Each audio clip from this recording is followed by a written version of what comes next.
नमस्कार दोस्तों, मैं Puneet Chaturvedi all exam place के इस ऑनलाइन प्लेटफॉर्म पर आप सभी का स्वागत करता हूं।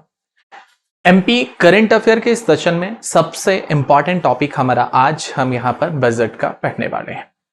आप सभी को पता है बजट का टॉपिक किसी भी राज्य की परीक्षा के लिए, चाहे वो आपका सिविल सर्विसेज एग्जाम हो, चाहे वो आपका वनडे एग्जाम हो या किसी भी प्रकार की परीक्षा हो, सबसे ज्यादा इंपॉर्टेंट होता है। क्योंकि बजट में आपको पता है कि पूरा एक वर्ष का जो आगामी अनुमानित खर्चा है वो पूरा लेखा जोखा बजट के अंदर आता है। वहीं अगर हम आर्थिक सर्वेक्षण की बात करते हैं तो आर्थिक सर्वेक्षण के अंदर पूर्व वर्ष में किया गया जो भी आपका जितना भी विवरण था, जो भी लेखे थे, वो सारे आपके आर्थिक सर्वेक्षण के अंदर उनकी उपलब्धियों की भी चर्चा करते हैं। तो अभी हम यहां पर शुरुआत करने वाले हैं बजट की। हालांकि संविधान में डायरेक्टली कहीं पर भी बजट शब्द के प्रावधान नहीं किया गया है।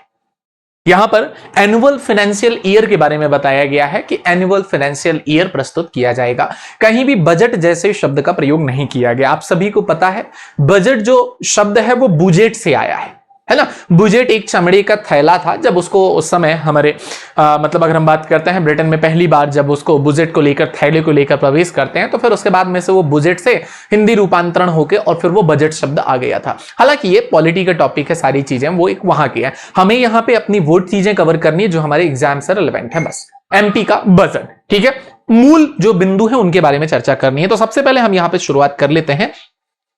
आर्टिकल नंबर 202 की बात करते हैं। अनुच्छेद जो 202 है, इसी के अनुसार राज्य सरकार की वित्तीय वर्ष, अब वित्तीय वर्ष कब से स्टार्ट होता है, सबसे इंपॉर्टेंट बात तो यह है, तो 1 अप्रैल से लेकर और 31 मार्च तक यहां पर आपका एक फाइनेंशियल ईयर चलता है। जो वित्तीय वर्ष चलता है 1 अप्रैल से लेकर 31 मार्च तक चलता है। मतलब 1 अप्रैल से 31 मार्च तक के मध्य की अवधि से संबंधित जितनी भी अनुमानित प्राप्तियां हैं और जितने भी खर्चे हैं, इन सभी के विवरण को विधानसभा में प्रस्तुत किया जाता है कि हमारी ये खर्चे होने वाले हैं, हमारी ये आय होने वाली है और इसी से संबंधित हम क्या कर रहे हैं, एक वर्ष का आगामी पूरा का पूरा लेखा जोखा तैयार करके भेजते हैं। उसे ही यहां पर बजट के रूप में बताया जाता है। और इसका जिक्र आर्टिकल 202 में किया गया है, जिसमें यहां पर किसके बारे में बात की जाती है, एनुअल फाइनेंशियल ईयर के बारे में बात की जाती है, वार्षिक वित्तीय विवरण के बारे में बात की जाती है। ध्यान रखिएगा, ठीक है। अब इस बार का जो बजट है हमारे यहां पर, जो हमारे वित्त मंत्री हैं, वित्त मंत्री कौन है, जो हमारे इस समय पे डिप्टी सीएम भी है, यही कौन, तो जो नाम है जगदीश देवड़ा साहब। जगदीश देवड़ा साहब वर्तमान में हमारे वित्त मंत्री भी हैं और साथ ही साथ उप मुख्यमंत्री के पद पर भी हैं, है ना। और इन्होंने 2025-26 का बजट 12 मार्च 2025 को विधानसभा में प्रस्तुत किया। और इस बजट का जो की पॉइंट है वो आपको ध्यान रखना है, वो है क्या, ज्ञान। किस नाम से, ज्ञान। ज्ञान मतलब GYAN, ध्यान रखिएगा, GYAN, ठीक है। अब जी मतलब क्या है, गरीब कल्याण। जी का मतलब यहां पर क्या है, फुल फॉर्म गरीब कल्याण। ये वर्ड जरूर ध्यान रखिएगा, ठीक है। जी का मीनिंग क्या होगा साहब यहां पर, तो जी का मीनिंग रहेगा गरीब कल्याण। इसी प्रकार से अगर हम बात करते हैं वाई का, तो वाई का मीनिंग क्या है, युवा शक्ति, ठीक है। और वाई के बाद जो ए आता है, ए का मतलब है अन्नदाता। अन्नदाता मतलब क्या हो जाएगा, किसान हो जाएगा, ठीक है। और एन फॉर नारी शक्ति, तो यहां पर किसको टारगेट किया गया, गरीबों का कल्याण करने के लिए जी से। युवा शक्ति, यूथ को टारगेट किया गया है, ऐसा कहा जा रहा है। ए फॉर अन्नदाता मतलब कि जो हमारे किसान है उनके लिए, और एन फॉर नारी शक्ति, नारियों के लिए बात की जा रही है। तो इस प्रकार से ज्ञान नाम से यहां पर आपका ये पूरा जो प्रोस्पेक्टस, पूरा ये बजट है, इसी पर आधारित देखने के लिए मिलेगा। Main points of budget Madhya Pradesh are follows, मतलब यहां पे कुछ महत्वपूर्ण बिंदु है, जैसे 250 लाख करोड़ रुपए, ये याद रखना है। मतलब $2 ट्रिलियन की इकोनॉमी, मध्य प्रदेश की इकोनॉमी बनाने का लक्ष्य है 2047 तक। ध्यान रखिएगा, प्रश्न ये आएगा कि 2047 तक, क्योंकि विजन 2047 है ना, विजन 2047 जो अपने यहां चल रहा है भारत को लेकर, उसमें मध्य प्रदेश की अर्थव्यवस्था को कितने ट्रिलियन डॉलर तक पहुंचाने का संकल्प है। तो $2 ट्रिलियन की अर्थव्यवस्था बनाने का संकल्प है, जिसमें 250 लाख करोड़ रुपए, ध्यान रखिएगा कितना, 250 लाख करोड़ रुपए का लक्ष्य है। दूसरा important point, a target has been set to make the economy of Madhya Pradesh an economy of 27.2 lakh crores by the year of 28-29। अब देखिए जो 28-29 का वर्ष होगा, कौन सा 28-29 का जो वर्ष होने वाला है, इस वर्ष के लिए यह लक्ष्य रखा गया है कि यहां पर 27.2 लाख करोड़ रुपए, कितना, 27.2 लाख करोड़ रुपए की हमारी अर्थव्यवस्था हो जाएगी, ऐसी बात की जा रही है, ठीक है। तो देखिए हम अगर बात करते हैं यहां पर कि 23 में जो आपकी सरकार आती है, ठीक है, आपकी जो विधानसभा आती है तो 23 से 28 तक का 23-24 और इधर 28-29, तो 5 वर्ष की ड्यूरेशन में हम अपनी मध्य प्रदेश की अर्थव्यवस्था को लगभग 27.2 लाख करोड़ रुपए की अर्थव्यवस्था पहुंचाने वाले हैं और 2047 तक इनका जो लक्ष्य है वो 250 लाख करोड़ रुपए तक पहुंचाने का लक्ष्य रखा गया है। इसके अलावा MP has achieved the third highest growth rate in India। Madhya Pradesh ने पूरे भारत में तीसरी सर्वाधिक वृद्धि दर प्राप्त करने वाली अर्थव्यवस्था का अपना रिकॉर्ड कायम किया है। ध्यान रखिएगा, मध्य प्रदेश जो है प्रति व्यक्ति आय के संबंध में बात हो रही है, इन्होंने भारत में तीसरी सर्वाधिक वृद्धि प्राप्त करी है। प्रति व्यक्ति आय के हिसाब से कितना है, तो 23-24 में मध्य प्रदेश की जो प्रति व्यक्ति आय है 1,42,565 रही है। कितना, 1,42,565। वहीं ये नेशनल इनकम का राष्ट्रीय औसत का, नेशनल इनकम एवरेज का राष्ट्रीय औसत आय का 77.4% है, जबकि 2011-12 की तुलना में ये 11.53% अधिक भी है। की पॉइंट्स क्या हैं याद रखने के लिए, तो प्रति व्यक्ति आय के संबंध में पूरे भारत में मध्य प्रदेश तीसरे नंबर पर सर्वाधिक वृद्धि दर्ज करने में आ चुका है। ठीक है, और यहां पर 2023-24 का प्रति व्यक्ति आय है वो कितना है, ये की पॉइंट है। Please remember again, 1,42,565 rupees. कितना, 1,42,565 रुपए। इसके बाद में हम बात करते हैं 10 budget focus on target of doubling the size of the budget and the GSDP of the state by the year 2029-30 while keeping the estimated physical deficit at 4% of GSDP। यहां भी आपके जो की पॉइंट है, इंपॉर्टेंट बात यह है कि जो हमारा अनुमानित राजकोषीय घाटा है GSDP का 4% अनुमानित रखते हुए वर्ष 2029-30 तक बजट के आकार एवं प्रदेश की GSDP को दोगुना करने के लक्ष्य पर केंद्रित है। कितना, दोगुना करने के लक्ष्य पर इसको केंद्रित किया गया है। GSDP को दोगुना करने के लक्ष्य पर केंद्रित किया गया है कि 29-30 तक हम बजट के आकार को दोगुना कर देंगे और GSDP को भी कितना कर देंगे, दोगुना कर देंगे। ये लक्ष्य इस बार रखा गया है। ठीक है, इसके अलावा जो हमारा एप्रोप्रिएशन बिल है, ठीक है ना, अब आप लोग कमेंट करके बताइए सर एप्रोप्रिएशन बिल किस आर्टिकल में है, विनियोग विधेयक किस आर्टिकल में है।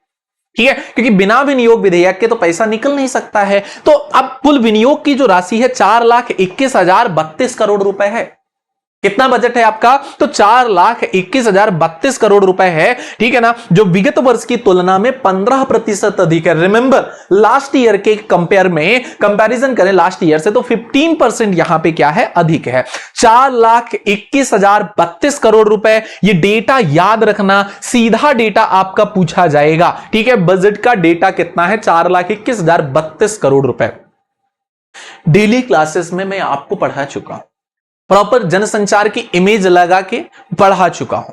आपको अगर याद होगा जब बजट पारित हुआ था उस समय पे भी मैंने आपको क्या किया था, ये पढ़ाया था और अलग से बजट का सेशन बना के भी बताया है। तो आप लोग देख सकते हैं डेली में भी मैं ये करंट की चीजें बताता हूं, ये सब डेली करंट में बता चुका हूं। 25-26 में राजस्व आधिक्य जो है, the revenue surplus in budget 25-26 is estimated to be 618 crore rupees. Budget 25-26 में राजस्व आधिक्य जो है 618 करोड़ रुपए रहने का अनुमान है। रिमेंबर, जो यहां पे आपका राजस्व आधिक्य है 618 करोड़ रुपए रहने का अनुमान है। कब के लिए, 25-26 के बजट में राजस्व आधिक्य 618 करोड़ रुपए रहने का अनुमान है। आगे बढ़ते हैं, नेक्स्ट पॉइंट देखते हैं। द एस्टिमेटेड रेवेन्यू रिसीव्स are 2,90,879 crore which includes the state's own tax amount of 1,09,157 crores. The state's share in central taxes of 1,11,662 crores. Non-tax revenue 21,399 crore and grants in aid received from the center of rupees 48,661 crore rupees. अब देखिए अनुमानित जो राजस्व प्राप्तियां हैं वो प्राप्तियां कितनी होने वाली हैं, 2,90,879 करोड़ रुपए की, जिसमें राज्य के स्वयं के कर की राशि, खुद को कर की राशि कितनी, तो ये 1,09,157 करोड़ रुपए। केंद्र के लिए कितना हिस्सा, तो बचा हुआ हिस्सा केंद्र को चला जाएगा 1,11,662। ठीक है ना। मतलब टोटल जो राजस्व प्राप्ति आएगी साहब, ये आएगी 2,90,879 करोड़ रुपए। ठीक है, ये टोटल आएगी। अब टोटल में जो राज्य का हिस्सा है, स्टेट का हिस्सा है, ये हो जाएगा कितना, 1,09,157 करोड़ रुपए ये राज्य के हिस्से में। सेंट्रल के हिस्से में कितना, तो बचा हुआ जो आएगा 1,11,662 करोड़ रुपए, ये चला जाएगा किसके हिस्से में, सेंट्रल के हिस्से में। तो स्टेट और सेंट्रल का डिवीजन हो गया, टैक्सेस का, करों का बंटवारा हो गया, वो भी प्रॉपर डिटेल दिया कि इस प्रकार से राजस्व की प्राप्तियां होने वाली हैं। ठीक है, इसमें अब बात करते हैं। इसके अलावा जो करेत्तर राजस्व है ये 21,399 करोड़, और केंद्र से प्राप्त सहायता अनुदान, केंद्र भी हमें ग्रांट देता है, तो वो कितना है, 48,661 करोड़ रुपए, तो ये एडिशनल रहेगा। ठीक है, नेक्स्ट बात करते हैं। In the year 25-26, the state's own tax revenue is estimated to the revenue increase, क्या है, estimated to increase by 7% as compared to the budget estimate of the year 24-25। मतलब 24-25 में, है ना, 25-26 में, वर्ष 24-25 के बजट के अनुमान की तुलना में राज्य के स्वयं के कर राजस्व में 7% की वृद्धि है। सिंपल सी बात है, जो आपका अभी 25-26 का बजट है ना, तो अगर हम इसको कंपेयर कराते हैं 24-25 के राजस्व कर से और स्वयं के कर से, स्वयं का कर आप समझ रहे हैं, स्टेट टैक्स, ओन टैक्स, और वो एक सेंट्रल टैक्स, तो ओन टैक्स में कितना है, इनका 7% का यहां पर वृद्धि दिखाई जा रही है। इसके अलावा कैपिटल आउटले की बात करते हैं, पूंजीगत परिव्यय की बात करते हैं, 24-25 में 67,381 से बढ़कर, और अब ये 25-26 में 85,076 करोड़ रुपए हो चुका है। ठीक है, आगे बढ़ते हैं, नेक्स्ट पॉइंट देखते हैं। 25-26 में 24-25 के बजट के अनुमान की तुलना में जो पूंजीगत परिव्यय है लगभग 31% इंक्रीज हुआ है। तो पूंजीगत परिव्यय में कितने परसेंट से वृद्धि हुई है, 31% से यहां पर वृद्धि हुई है। कैपिटल आउटले की अगर बात करते हैं, 31% की वृद्धि हुई है। अगर आप देखेंगे तो पहले 67,381 करोड़ था, यह बढ़कर हो गया कितना, 85,076 करोड़ रुपए। इस आधार पर यहां पर 31% का इंक्रीमेंट देखने के लिए मिला है।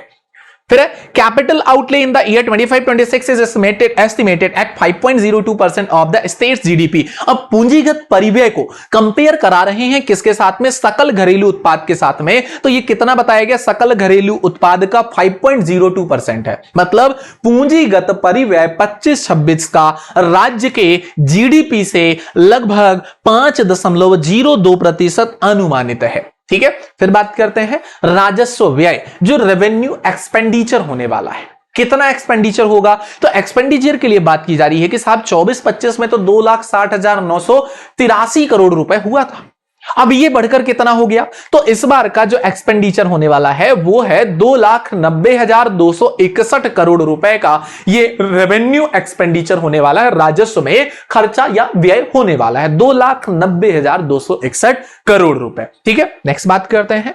बात आती है साहब यहां पर फिजिकल डेफिसिट की, जो इस बार जीएसडीपी का अनुपात है किसके लिए, फिजिकल डेफिसिट के लिए, तो 24-25 से लगभग 0.04% बढ़ा है ये।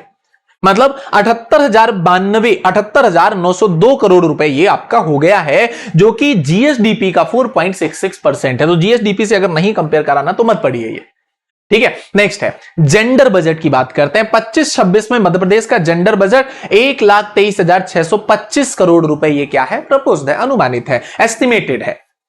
विगत 6 वर्षों में जेंडर बजट का आकार कितना हुआ है, 2 गुना हुआ है, यह भी याद रखिएगा। विगत 6 वर्षों में जेंडर बजट का जो आकार है वो लगभग 6 टाइम इंक्रीज हुआ है, 6 गुना यहां पर क्या हुआ है, बढ़ा है। जेंडर बजट में 31 डिपार्टमेंट के इंपॉर्टेंट प्रोजेक्ट इसमें क्या है, शामिल किए गए हैं। ठीक है, इंक्लूड किए गए हैं। नेक्स्ट बात करते हैं चाइल्ड बजट, बच्चों के लिए जो बजट है, बाल बजट, ये है 85,910 करोड़ रुपए। बाल बजट कितना है, 85,910 करोड़ रुपए चाइल्ड बजट यहां पर एस्टिमेटेड रखा गया है। जेंडर एंड चाइल्ड बजट के अंतर्गत विभागों का न्यूनतम 30% प्रावधान महिलाओं एवं बच्चों से ही संबंधित होता है। ठीक है, अनुसूचित जनजाति सब स्कीम के लिए 47,296 करोड़ रुपए यानी 23.5% रखा गया। शेड्यूल ट्राइब सब स्कीम के लिए, किसके लिए, शेड्यूल ट्राइब सब स्कीम के लिए 47,296 करोड़ रुपए यानी 23.5% रखा गया है। वहीं एससी सब स्कीम के लिए, अनुसूचित जाति सब स्कीम के लिए यहां पर 32,633 करोड़ रुपए, लगभग 16.2% एस्टिमेटेड है। इसके अलावा 2025-26 में राज्य का सकल राज्य घरेलू उत्पाद यह है 16,94,477 करोड़ रुपए। ठीक है, ये इंपॉर्टेंट है, याद रखिएगा, ये आपका इंपॉर्टेंट है, ये याद रखना। ठीक है, एसटी सब स्कीम आपकी इंपॉर्टेंट है, याद रखिएगा। बाल बजट आपका इंपॉर्टेंट है, कितना है ये, तो चाइल्ड बजट है 85,910 करोड़ रुपए। ठीक है, इसके अलावा 6 ईयर में कितना हुआ है जेंडर बजट का आकार, तो साहब दोगुना हुआ है जेंडर बजट का आकार। ठीक है, इसके अलावा राजकोषीय घाटे की अगर हम बात करते हैं, राजकोषीय घाटा लगभग 0.04% से क्या हुआ है, बढ़कर इतना हो गया है 78,902 करोड़ रुपए हो गया है 25-26 का राजकोषीय घाटा। ये इंपॉर्टेंट रहेगा। ठीक है, तो इसलिए इस प्रकार से ये पॉइंट्स में मैं आपका इंपॉर्टेंट लिखते जाऊंगा, ये रट लेना एक बार या लिख लेना, सरसरी निगाह में देख के भी चले जाएंगे तो काम हो जाएगा। जीएसडीपी से राजकोषीय घाटा का 4.66% ये अनुमानित है। नेक्स्ट बात करते हैं 25-26 में जो ब्याज का भुगतान है कुल राजस्व प्राप्तियों का 9.84% है। ब्याज का भुगतान टोटल रेवेन्यू जो प्राप्तियां हैं, राजस्व प्राप्तियां हैं, उसका 9.84% है। इवन गवर्नमेंट ने यहां पे एक डिसीजन लिया है कि शासकीय जो कर्मचारी हैं, है ना, इनको वर्तमान में देय भत्तों का पुनरीक्षण 1 अप्रैल 25 से 7वें वेतनमान के सुसंगत स्तर से किया जाएगा, जिस प्रकार से सेंट्रल में लागू है। तो 1 अप्रैल 2025 से यह बात हुई थी और यह हमारे यहां पर स्टार्ट हो चुका है 7वां वेतनमान। क्वेश्चन आएगा 7th पे स्केल कब से लागू हुआ है, तो 1 अप्रैल 2025 से हमारे मध्य प्रदेश में स्टार्ट हो गया है। नेक्स्ट बात करते हैं जीएसडीपी में वृद्धि, increase in gross state domestic product. ठीक है, तो जीएसडीपी में वृद्धि की अगर बात करते हैं, हमारे यहां पर 24-25 की बात हो रही है। सकल घरेलू उत्पाद के अनंतिम अग्रिम अनुमान वर्ष 2024-25 अभी आर्थिक एवं सांख्यिकी संचालनालय का पत्र क्रमांक कितने में सूचना के आधार पर इसकी पूरी जानकारी दी गई है, ये बात कर रहा है। अब जानकारी में क्या कहा गया है, तो साहब जानकारी में कहा जाता है कि 2023-24 का अनंतिम त्वरित अनुमान, ठीक है, किसका अनंतिम त्वरित अनुमान जो है ये आपका 6,71,635.53 करोड़ की अपेक्षा ये आपका 24-25 में अनंतिम अग्रिम अनुमान बढ़कर 7,12,260.44 करोड़ रुपए अनुमानित हो गया है। ठीक है, ये डेटा याद रखिएगा कि 24-25 में यहां पर जो जीएसडीपी है वो बढ़कर हो गया है 7,12,260.44 करोड़ रुपए अनुमानित, और ये 6.05% की वृद्धि 23-24 से 24-25 में दर्शा रहा है। ठीक है, नेक्स्ट बात करते हैं प्राथमिक, द्वितीयक और तृतीयक क्षेत्रों में। प्राथमिक क्षेत्र में कौन सा हो जाएगा, तो 3.62% की। इसके अलावा अगर बात करते हैं कि द्वितीयक क्षेत्र में कितना, तो द्वितीयक क्षेत्र में 7.11% का, और तृतीयक क्षेत्र में यहां पर 8.23% की वृद्धि दर्शाता है। ये यहां पर इनको डिवाइड कर दिया है, प्रॉपर अलग अलग कर दिया, लेकिन आपको इतना ज्यादा याद करके जाने की आवश्यकता नहीं है। बस जीएसडीपी आप ध्यान रखिएगा 24-25 का कितने परसेंट 23-24 से बढ़ा है, तो ये 6.05% इंक्रीज हुआ है। अगर डेटा पूछता है कि 24-25 में जीएसडीपी का डेटा अगर आपसे पूछता है, तो वो आपको बताना है 7,12,260.44 करोड़ रुपए, ये है यहां का डेटा इस बार का। ठीक है, नेक्स्ट बात करते हैं 24-25 के अनंतिम अग्रिम अनुमान के अनुसार प्रचलित भावों पर सकल राज्य घरेलू उत्पाद 1,50,395 करोड़ है, जबकि 23-24 में ये इतना है। ठीक है, मत देखिए इसको, इतना आवश्यक नहीं है। सकल राज्य घरेलू उत्पाद में 11-12 से 24-25 की अवधि में स्थिर भावों पर 6.55% की औसत वृद्धि है। कोई दिक्कत नहीं, बस एक बार देख लिया, रटने की आवश्यकता नहीं इसको। एमपी के सकल घरेलू उत्पाद में 11-12 से 24-25 के दौरान प्रचलित भावों पर 12.86% की यहां वृद्धि देखने के लिए हुई। यह भी आपको रटना नहीं है, जो रटने वाला है मैं स्टार लगाते जाऊंगा, बस देखना जरूर है। मिजोरम में 14%, सिक्किम में 13.1% के साथ, है ना, मध्य प्रदेश जो है 13% की क्या हुई है, यहां पर वृद्धि हुई है जीएसडीपी में।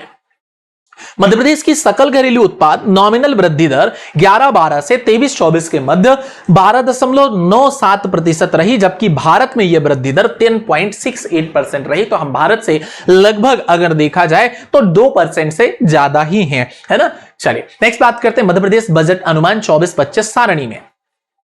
ठीक है 25-26 एक नजर में है प्रॉपर। तो यहां पर हम सबसे पहले बात करते हैं कुल प्राप्तियां। बजट अनुमान 23-24 का है, फिर ये आपका 24-25 का है, और फिर ये आपका कब का है 25-26 का है। तो प्लीज आप लोग जो याद रखेंगे ये वाला याद रखेंगे, कौन सा 25-26 का याद रखिएगा। ठीक है 25-26 में जो हमारी टोटल रेसिप्ट्स हैं यानी कि टोटल प्राप्तियां हैं वो है कितनी 3,75,340 CR। इसके अलावा जो राजस्व प्राप्तियां हैं 2,90,879। ठीक है नेक्स्ट बात करें अगर यहां पे हम पूंजीगत प्राप्तियां किसकी बात कर रहे हैं 2025-26 की पूंजीगत प्राप्तियां आपकी हैं 84,461। टोटल व्यय कितना है 3,75,337 करोड़ रुपए। राजस्व व्यय 2,90,261 करोड़ रुपए है ना। कैपिटल एक्सपेंडिचर कितना है 85,076 करोड़ रुपए। और विनियोग की राशि ये सबसे ज्यादा इंपॉर्टेंट है, very very very very important. ठीक है 4,21,032 करोड़ रुपए ये है हमारा विनियोग की राशि। और ये अगर हम बात करते हैं 2024-25 की तो इसका ये पॉइंट भी याद कर लेना 3,65,067 करोड़ रुपए यहां पर क्या है विनियोग की राशि है ना। ये निवियोग लिखा है ना जो इन्होंने, तो साहब ये विनियोग है, याद रखिएगा क्या है विनियोग। आर्टिकल मैंने आपसे पूछा है, अब तक तो आर्टिकल आपका कमेंट में आ जाना चाहिए था। चलिए राजस्व अधिक 618 CR। नेक्स्ट संसाधनों की बात करते हैं, रिसोर्सेस की बात करते हैं। ठीक है कुल प्राप्तियां रिसोर्सेस में कहां पर कितनी है ना। तो ये आप लोग देख सकते हैं, इतना ज्यादा हालांकि ये इंपॉर्टेंट नहीं रहेगा। करेत्तर राजस्व वगैरह, केंद्र से सहायता अनुदान है ना, ये इतना ज्यादा इंपॉर्टेंट नहीं, आपको बिल्कुल रट्टा मारने की आवश्यकता नहीं है ना। अब इसमें जैसे खनिज से कितना आपकी करेत्तर राजस्व प्राप्त हुआ, ठीक है कर के इतर, तो नॉन टैक्सोनॉमिक रेवेन्यू जो प्राप्त हुआ है 25-26 में होगा खनिज से ये 12,079। फॉरेस्ट से, इरिगेशन से, अदर रिसीप्ट्स है ना, और विगत वर्ष से वृद्धि कितनी, तो 4% की वृद्धि बता रहा है। चलिए नेक्स्ट बात करते हैं कालिदास समारोह की स्थापना। अच्छा कालिदास समारोह वगैरह तो ये आपके लिए इंपॉर्टेंट नहीं, ये सब हमने आपका लास्ट क्लासेस में करा दिया था ना, कालिदास समारोह वगैरह कहां पे है कैसा क्या है ना। चलिए नेक्स्ट बात करते हैं क्षेत्रवार sector wise provision amount year 25-26 इन करोड़, मतलब जो आपका क्षेत्र के हिसाब से प्रावधानित राशि है 25-26 के लिए क्षेत्रों के हिसाब से। जैसे अधोसंरचना जो क्षेत्र है यानी इंफ्रास्ट्रक्चर सेक्टर है, यहां पर 70,515 CR की बात कर रहे हैं। एग्रीकल्चर सेक्टर में बात करते 39,207 CR की बात हो रही है। इसके अलावा social sector and health and women sector, child development sector, यहां पर 50,333 CR की बात हो रही है। इसके लिए सामाजिक क्षेत्र, स्वास्थ्य एवं महिला बाल विकास के लिए। ठीक है फिर इसके बाद सामाजिक क्षेत्र शिक्षा के लिए तो 44,826 CR। नॉर्मली सामाजिक क्षेत्र जिसमें SC ST OBC आएगा 23,798 CR की बात हो रही है। नगरीय एवं ग्रामीण विकास के लिए, अर्बन रूरल डेवलपमेंट के लिए 51,074 करोड़ रुपए की बात हो रही है। कल्चर प्रमोशन, संस्कृति संवर्धन में 1,627 करोड़ रुपए। रोजगार के लिए, एम्प्लॉयमेंट देने के लिए 4,835 करोड़ रुपए की चर्चा की गई है ना। जनरल सर्विसेज के लिए 36,118 CR की बात की जा रही है। ठीक है अदर सर्विसेज में 11,628 करोड़। इंटरेस्ट पेमेंट कितनी करनी होगी तो 28,636 करोड़ रुपए। पेंशन यहां पर 28,961 CR की बात हो रही है। बाकी इतना डेटा आपको याद नहीं रखना है, हाँ एक सरसरी निगाह में देख जरूर लीजिएगा। ठीक है जैसे बजट का आकार कितना क्या है किस वर्ष का, तो हम बात करें अगर 25-26 की तो 25-26 की अनुमानित राशि है 4,21,032 करोड़ रुपए। 26-27 में कह रहे हैं 4,65,000 हम कर देंगे। 27-28 में कहते हैं सीधे 5,10,000 कर देंगे। 28-29 में कह रहे हैं सीधे 5,59,000 पहुंचा देंगे। और 29-30 में कह रहे हैं हम 6,12,961 करोड़ रुपए हम अनुमानित बजट का ये साइज लेकर चल रहे हैं। इस प्रकार से मध्य प्रदेश में बजट में लगातार वृद्धि आप लोग देख पा रहे होंगे। ठीक है, ये एक एस्टिमेटेड है ये। बजट की प्राप्तियों की बात करते हैं, राज्य कर कितना 29% यहां पर स्टेट टैक्स है। सेंट्रल टैक्सेस का करों में हिस्सा कितना है ना, तो इसका है 30% का, और नॉन टैक्स रेवेन्यू 6% है। केंद्र से ग्रांट कितना मिलता है, तो ये 13% है ना। अन्य प्राप्तियां जो पूंजीगत हैं ये 22% मिलती हैं। इस प्रकार से आप यहां पर क्या कर सकते हैं, इनका अंदाजा लगा सकते हैं। ठीक है, एसजीएसटी है, वेट है ना, राज्य उत्पाद शुल्क है, स्टेट एक्साइज ड्यूटी है, ये कितना परसेंट है। तो ये पूरा 25-26 का डेटा इतना ज्यादा आपके एग्जाम में नहीं आएगा। हां, ये डेटा आपके ऑफिशियल गवर्नमेंट वेबसाइट पे था, इसलिए हमने यहां पर संभाल के लगा दिया है आप लोगों के लिए। इसके अलावा अभी प्रमुख योजनाओं में जो राशि है ये देखना पड़ेगा जरूर। कृषि संबंधी जो योजनाएं हैं, जैसे कृषक उन्नति योजना, इसमें 850 करोड़ रुपए रखा गया है। कितना? 850 करोड़ रुपए मुख्यमंत्री कृषक उन्नति योजना में जो आपका एमएसपी होता है, समर्थन मूल्य है, इस पर किसानों से फसल उपार्जन पर बोनस का भुगतान 1000 करोड़ रुपए। मुख्यमंत्री कृषक फसल उपार्जन सहायता योजना 1000 करोड़ रुपए। अटल कृषि ज्योति योजना 13,909 करोड़ रुपए। प्रधानमंत्री फसल बीमा योजना में रखा गया है 2001 करोड़ रुपए। ठीक है, इसके अलावा मध्य प्रदेश विद्युत मंडल जो है, इसके द्वारा 5 हॉर्स पावर के जो कृषि पंप है या जो थ्रेसर है तथा एक बत्ती का जो कनेक्शन होता है, इसको निःशुल्क विद्युत प्रदाय करने के लिए, प्रतिपूर्त करने के लिए 5,299 करोड़ रुपए की राशि रखी गई। आपको पता है कि जो 5 हॉर्स पावर का कृषि का पंप है वो प्रोवाइड कराने के लिए तो फंड तो लगेगा। एक बत्ती कनेक्शन मुफ्त दे रहे हैं, फंड तो लगेगा। भाई किसको देंगे? विद्युत मंडल को देंगे, तो वो फंड तो देना पड़ेगा। तो उसमें टोटल राशि कितनी? 5,299 करोड़ रुपए की एस्टिमेटेड है। इसके अलावा मुख्यमंत्री किसान कल्याण जो योजना चलती है उसके लिए 5,220 करोड़ रुपए एस्टिमेटेड है। अब बात करते हैं हम यहां पर इंफ्रास्ट्रक्चर रिलेटेड स्कीम्स की। इंफ्रास्ट्रक्चर में कितना खर्चा हो रहा है, अधोसंरचना संबंधी योजनाओं में कितने खर्चे की बात चल रही है। जैसे सबसे पहले स्थानीय जो निकाय होते हैं, लोकल बॉडीज, नगर निगम, नगर पालिका, नगर पंचायत है ना, जिला पंचायत, जनपद पंचायत, लोकल बॉडीज जो है इनके लिए, तो इनको मूलभूत सेवाओं के लिए एक मुश्त अनुदान राज्य करों का हिस्सा जो है 7,624 करोड़ रुपए रखा गया है। इसके अलावा इन्वेस्टमेंट जो प्रमोशन स्कीम है यहां पर 2,000 करोड़ रुपए। प्रधानमंत्री ग्राम सड़क योजना चलती है ना, प्रधानमंत्री ग्राम सड़क योजना, तो इसके लिए 1550 करोड़ रुपए। मुख्यमंत्री ग्राम सड़क योजना भी चलती है, तो प्रधानमंत्री ग्राम सड़क योजना का 1550 करोड़ रुपए रखा गया। सीधा क्वेश्चन आएगा, इस बार के बजट में प्रधानमंत्री सड़क योजना में कितनी राशि अनुमानित है 25-26 के बजट में। नेक्स्ट है मध्य प्रदेश सड़क विकास निगम, एनडीबी है ना, नेशनल डेवलपमेंट बोर्ड जो है आपका, एमपी रोड डेवलपमेंट कॉर्पोरेशन जो एनडीबी है, यहां पर 1450 करोड़ रुपए। टैरिफ सब्सिडी 1296 करोड़ रुपए। इसके अलावा जो आपका एमएसएमई प्रोत्साहन व्यवसाय निवेश संवर्धन सुविधा प्रदाय योजना, इसके लिए 1250 करोड़ रुपए रखा गया है। नेक्स्ट है प्रधानमंत्री सड़क योजना अंतर्गत निर्मित सड़कों का नवीनीकरण करना और इनका उन्नयन करना। जो प्रधानमंत्री सड़क योजना है इसके अंतर्गत जो योजनाएं हैं, दोबारा से उनका रखरखाव करना, टूटी फूटी सड़कों को बनवाना, उनको नवीनीकरण करना, इनका उन्नयन करना, इसके लिए अलग से 1150 करोड़ का फंड है। अटल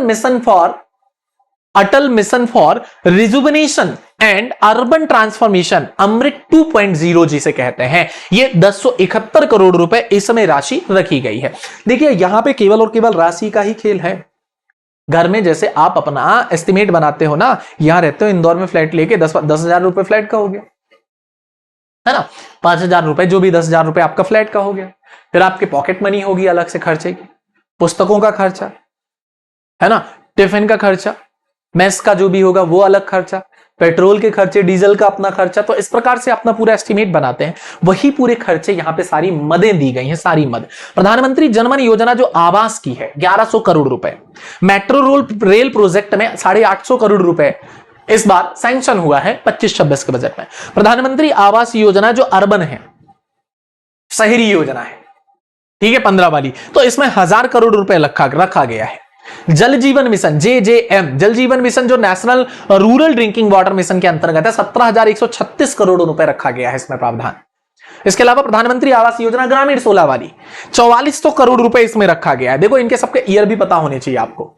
योजनाओं का एक सेशन में बनाऊंगा, पर नवीन योजनाओं का सबका बना दूंगा। पुरानी योजनाएं तो एटलीस्ट आपने कंप्लीट करी होगी, ये आशा है, उम्मीद है ये, ठीक है। जैसे श्री कृष्ण पाथेय, सभी श्री कृष्ण पाथेय, कृष्ण भगवान के मंदिर से संबंधित सब श्री कृष्ण पाथेय जो बनाया जा रहा है उसका डेवलपमेंट किया जाएगा 10 करोड़ रुपए। मुख्यमंत्री कृषक उन्नति योजना 850 करोड़ रुपए जो मेट्रो रेल का है।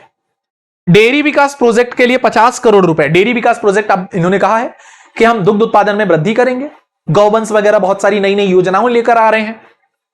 प्रधानमंत्री कृषक मित्र सूर्य योजना 447 करोड़ रुपए। कृषक मित्र सूर्य योजना सोलर से संबंधित है, 447 करोड़। वन विज्ञान करोड़ जो है केंद्र 5 करोड़ रुपए। टाइगर रिजर्व के अंदर बफर क्षेत्रों का डेवलपमेंट करने के लिए जो बफर क्षेत्र है, जैसे अभी हम बात करते हैं नॉर्दर्न पार्ट हमारा जो है शिवपुरी के आसपास का बेल्ट, इसको बनाया जा रहा है बफर क्षेत्र। 25 करोड़ रुपए अभी यहां पर रखा गया है और आगे बढ़ाते जाएंगे। अविरल निर्मल नर्मदा 25 करोड़ रुपए अविरल निर्मल नर्मदा के लिए रखा गया है। गीता भवन प्रोजेक्ट आपको पता है, गीता भवन बनाए जा रहे हैं सभी जिलों में। जिस प्रकार से इंदौर में गीता भवन बनाया गया जहां पर आपका श्री कृष्ण और राम जी है ना, या धार्मिक जो आपकी पुस्तकें हैं या धार्मिक धर्म गुरुओं के जो वचन है, जो उनकी बातें हैं, जो पुस्तकें हैं, इन सभी को यहां पर रखा जाएगा और धार्मिक भावना जागृत की जाएगी। इसके लिए गीता भवन प्रत्येक जिले में बनाए जाएंगे जैसा कि इंदौर में बना है। 100 करोड़ का इसमें प्रोजेक्ट है। मुख्यमंत्री वृंदावन ग्राम योजना, वृंदावन ग्राम योजना, गोकुल ग्राम योजना, गायों से संबंधित दुग्ध उत्पादन को बढ़ावा देने के लिए 100 करोड़ रुपए। सीएम युवा शक्ति योजना 25 करोड़ रुपए युवाओं के बढ़ावा देने के लिए, है ना। देवी अहिल्या कौशल विकास कार्यक्रम 25 करोड़ रुपए, स्किल डेवलपमेंट कार्यक्रम है ये। सुगम परिवहन सेवा, परिवहन सुगम बनाया जा सके 80 करोड़ रुपए। समृद्ध परिवार योजना 125 करोड़ रुपए। सीएम केयर योजना 3 crore. Social impact bond 20 crore रुपए। मुख्यमंत्री मजरा टोला सड़क योजना, इसमें 100 करोड़ रुपए रखा गया है। सिंहस्थ 28 के लिए 2005 करोड़ रुपए, अभी 25-26 में, 26-27 में अलग आएगा, 27-28 के बजट में अलग आएगा। तो इस प्रकार से अलग अलग साल यहां पे अलग अलग टुकड़ों में ये बजट आएगा, ठीक है ना। तो सिंहस्थ 28 के लिए अभी 25-26 में 2005 करोड़ रुपए का बजट सैंक्शन किया गया है। नेक्स्ट है जन कल्याण संबंधी योजना जो पब्लिक वेलफेयर स्कीम्स है, लाइक मुख्यमंत्री लाडली बहना योजना। अब लाडली बहना योजना चल रही है, पैसे दिए जाते हैं 18,669 करोड़ रुपए।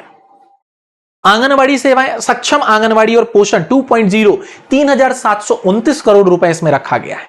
लाडली लक्ष्मी योजना 1183 करोड़ रुपए, ठीक है। नेक्स्ट है इंदिरा गांधी राष्ट्रीय वृद्धावस्था पेंशन योजना 1152 करोड़ रुपए। अब जिनकी उम्र आपको पता है 60 के ऊपर हो जाती है तो वृद्धावस्था पेंशन मिलने लग जाती है ना। तो 1152 करोड़ रुपए यहां पर वृद्धावस्था पेंशन में भी है। इंदिरा गांधी राष्ट्रीय वृद्धावस्था पेंशन पुरानी है ये। न्यूनतम आवश्यकता कार्यक्रम विशेष पोषण आहार योजना 1166 करोड़ रुपए की ये योजना है। वहीं मुख्यमंत्री श्रमिक सेवा प्रसूति सहायता योजना 720 करोड़ रुपए की है। श्रमिक सेवा प्रसूति सहायता योजना प्रेग्नेंट लेडीज के लिए, ठीक है। मुख्यमंत्री जन कल्याण संबल 700 करोड़ रुपए की, जन कल्याण संबल योजना 700 करोड़ की है। निर्मल भारत अभियान 594 करोड़ रुपए की है। गौ संवर्धन एवं पशुओं का संवर्धन 505 करोड़ रुपए की। वेदांत पीठ की स्थापना की जाएगी, इसके लिए 500 करोड़ रुपए है। अटल गृह ज्योति योजना 7,132 करोड़ रुपए है। जितनी योजनाओं का नाम है एटलीस्ट इन योजनाओं का ईयर आपको पता होना चाहिए, किस उद्देश्य से चालू की गई, कब चालू की गई है, ये पूरा आपको पता होना चाहिए। यहां पे मैं इसको अगर कराता तो बजट से इतर ये दूसरा सेशन बन जाता, इसलिए योजनाओं का सेशन मैं अलग लेकर आऊंगा, ठीक है। इसलिए हमने यहां पर केवल और केवल बजट की मद के बारे में चर्चा करी है बस। अगर मैं इसमें आपको पूरा ईयर, उद्देश्य, कब शुरू हुई, किसने शुरू की, कहां से शुरू हुई, अगर ये 4 पॉइंट बताने लगता तो फिर ये सेशन बहुत लंबा खिंच जाता है। इसलिए हम इसमें योजनाओं को शामिल नहीं कर रहे, बस उनकी मदों के बारे में चर्चा कर रहे हैं। 15वां वित्त आयोग के अनुशंसा के अनुसार स्थानीय निकायों को अनुदान 4,366 करोड़ रुपए, ठीक है ना। नेक्स्ट राष्ट्रीय ग्रामीण रोजगार गारंटी योजना 4,050 करोड़ रुपए, कब शुरू हुई, किसके समय में शुरू हुई। Revamped distribution sector scheme 2,894 crore रुपए रखी गई है। सामाजिक सुरक्षा और कल्याण यानी सोशल सिक्योरिटी वेलफेयर स्कीम यहां पर 2,388 करोड़ रुपए। वहीं 11वीं 12वीं एवं महाविद्यालय छात्रवृत्ति 2.5 लाख से अधिक आय वर्ग के लिए 1,100 करोड़ रुपए रखी गई है। नेक्स्ट है स्वास्थ्य एवं शिक्षा संबंधी योजनाएं। तो राष्ट्रीय स्वास्थ्य मिशन जो नेशनल हेल्थ मिशन है, NUHM, NRHM, national rural health mission, इसके लिए 4418 करोड़ रुपए है। वहीं प्रधानमंत्री जन आरोग्य योजना, जिसे आयुष्मान भारत योजना के नाम से जानते हैं, 18 वाली 1277 करोड़ रुपए है। प्रधानमंत्री पोषण शक्ति निर्माण, इसमें 60 करोड़ रुपए का लक्ष्य है। समग्र शिक्षा अभियान 5500 करोड़ रुपए है। सीएम राइज स्कूल, जिसे अब बदलकर सांदीपनी विद्यालय कर दिया गया, बस नाम बदल दिया गया है, 4686 करोड़ रुपए। तो इस प्रकार से यहां पर आपके बजट की जो मद है, वो मद के बारे में मैंने बता दिया कि किसमें कितनी मद रखी गई है। बस इंपॉर्टेंट है लास्ट की जो योजनाओं से संबंधित मदें हैं, ये इंपॉर्टेंट है। योजनाओं का ईयर, कहां से शुरू हुई, किस समय शुरू हुई, ठीक है, किस उद्देश्य से शुरू हुई, किसने शुरू कराई, इसके अलावा शुरुआत में जहां स्टार लगाए वो इंपॉर्टेंट है आपका। और अब अगला जो सेशन आएगा, इसका आएगा आपका कौन सा, तो ये आएगा आर्थिक सर्वेक्षण का, ये भी आपके लिए इंपॉर्टेंट रहेगा। फिलहाल अभी के लिए इस सेशन को हम यहीं पर समाप्त करते हैं। मुलाकात करेंगे आपसे इसी प्रकार के नेक्स्ट सेशन में। तब तक के लिए धन्यवाद। जय हिंद, जय भारत। Thank you.